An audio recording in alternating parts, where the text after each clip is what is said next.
So as CapCut destroyed all of our dreams to make good edits and made everything pro. And also, as I remember, you need to watch 7 ads just to continue using it, which is horrible. You may think, what software should you use now? I've tried many softwares and everyone have a special thing about it. I'm going to tell you now pros and cons of each and why you need to use this or this. First, I want to talk about Light Motion. Maybe you know it, you already know it. It's software for experts. I don't find it very hard. If you learn it, you will find it easy. It's not that hard.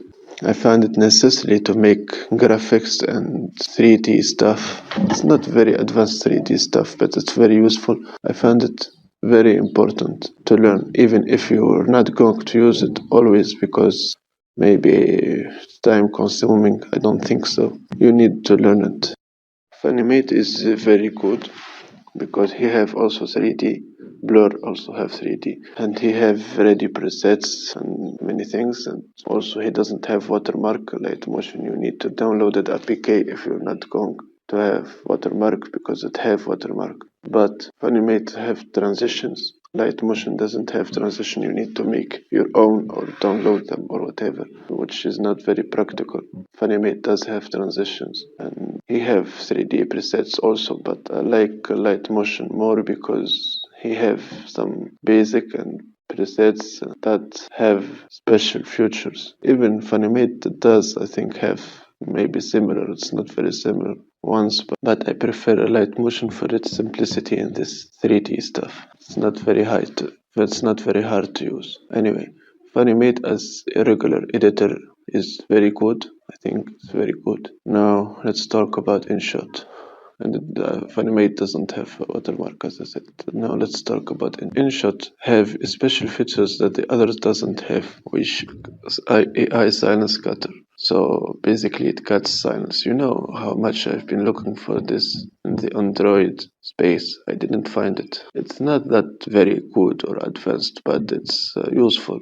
I think it's useful in general. Now, InShot, the problem with InShot, you can't have more than 5 layers, the main layer and 4 above it. So even if you want to make very fancy stuff or something, you'll find it hard. But InShot is fast. That means he exports faster because you don't have many layers. InShot does have basic captions, AI captions, which is not very advanced, but it's good.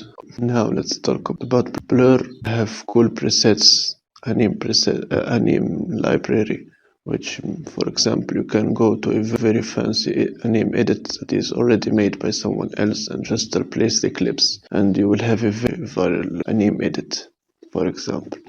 You may think it's not possible, but it is very possible, very possible. That's the good thing about Blur. Funimate does have the same thing, but there's not so much anime editors or whatever using Funimate, I think.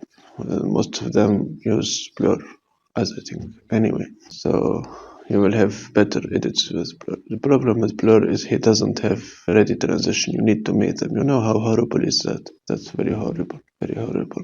Also, Blur have 3D and have ready free 3D like phones or whatever. I think Funimate also does have them. Now let's talk about the KineMaster have premium watermark, which is something not good. Also, he's not that impressive software. As I remember, he doesn't have 3D. I think he's overrated. Also, VN editor, if you know, he have like 5 stars in Play Store. He's shit. He's very shit software. He's similar to InShot, but with less features. But I don't like him. Alright, that's it. If you liked my video, can like and subscribe, or I will start to showing up in your dreams. I will hunt you and kill you.